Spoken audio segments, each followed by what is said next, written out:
इस वक्त की सबसे बड़ी और बेहद गंभीर खबर दुनिया की दो बड़ी ताकतों यूनाइटेड स्टेट्स और ईरान से जुड़ी हुई है। मध्य पूर्व में हालात तेजी से बदल रहे हैं और अमेरिका तथा ईरान के बीच बढ़ता तनाव अब खुले युद्ध की आहट देने लगा है।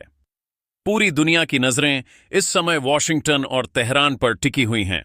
ताजा घटनाक्रम के अनुसार अमेरिका ने ईरान को उसके परमाणु कार्यक्रम को लेकर कड़ी चेतावनी दी है। अमेरिकी प्रशासन का कहना है कि यदि ईरान ने अपने न्यूक्लियर कार्यक्रम पर पारदर्शिता नहीं दिखाई और अंतर्राष्ट्रीय समझौतों का पालन नहीं किया तो अमेरिका कड़े कदम उठाने से पीछे नहीं हटेगा। दूसरी तरफ ईरान ने भी साफ शब्दों में कह दिया है कि वह किसी भी दबाव के आगे झुकने वाला नहीं है और अगर उस पर हमला किया गया तो उसका जवाब सीधा और करारा होगा। जानकारी के मुताबिक फारस की खाड़ी में अमेरिकी नौसैनिक बेड़े की गतिविधियां तेज हो गई हैं। अमेरिकी युद्धपोत, एयरक्राफ्ट कैरियर और लड़ाकू विमान रणनीतिक रूप से तैनात किए जा रहे हैं।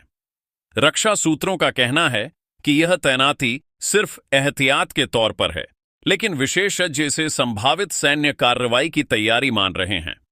ईरान की ओर से भी सैन्य गतिविधियां बढ़ी हैं। रिवॉल्यूशनरी गार्ड्स को हाई अलर्ट पर रखा गया है।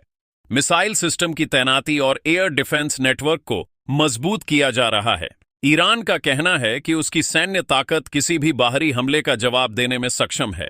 तनाव की जड़ ईरान का परमाणु कार्यक्रम है। अमेरिका को आशंका है कि ईरान परमाणु हथियार बनाने की दिशा में आगे बढ़ रहा है, जबकि ईरान लगातार यह दावा करता आया है कि उसका परमाणु कार्यक्रम केवल ऊर्जा और वैज्ञानिक अनुसंधान के लिए है। पहले भी कई बार दोनों देशों के बीच इस मुद्दे पर बातचीत हुई, लेकिन भरोसे की कमी और राजनीतिक मतभेदों के कारण कोई स्थायी समाधान नहीं निकल सका। इस बीच इजराइल ने भी संकेत दिए हैं कि वह ईरान के परमाणु ठिकानों पर कार्रवाई करने के लिए तैयार है यदि उसे अपनी सुरक्षा खतरे में लगती है। इजराइल पहले से ही ईरान को अपना सबसे बड़ा क्षेत्रीय दुश्मन मानता है। अगर इजराइल इस संघर्ष में खुलकर उतरता है तो हालात और ज्यादा विस्फोटक हो सकते हैं। रूस और चीन जैसे देश भी इस पूरे घटनाक्रम पर नजर रखे हुए हैं। रूस ने कूटनीतिक समाधान की अपील की है और कहा है कि युद्ध से पूरे क्षेत्र में अस्थिरता बढ़ेगी। चीन ने भी संयम बरतने की सलाह दी है, क्योंकि मध्य पूर्व में संघर्ष का सीधा असर वैश्विक अर्थव्यवस्था पर पड़ सकता है। तेल बाजार में इस तनाव का असर साफ दिखने लगा है। कच्चे तेल की कीमतों में तेजी आई है। विशेषज्ञों का मानना है कि यदि युद्ध छिड़ता है और हॉर्मुज़ जलमरुमध्य प्रभावित होता है तो वैश्विक तेल आपूर्ति पर गंभीर असर पड़ेगा। इससे दुनिया भर में पेट्रोल और डीजल की कीमतें बढ़ सकती हैं। संयुक्त राष्ट्र ने दोनों देशों से संयम बरतने की अपील की है।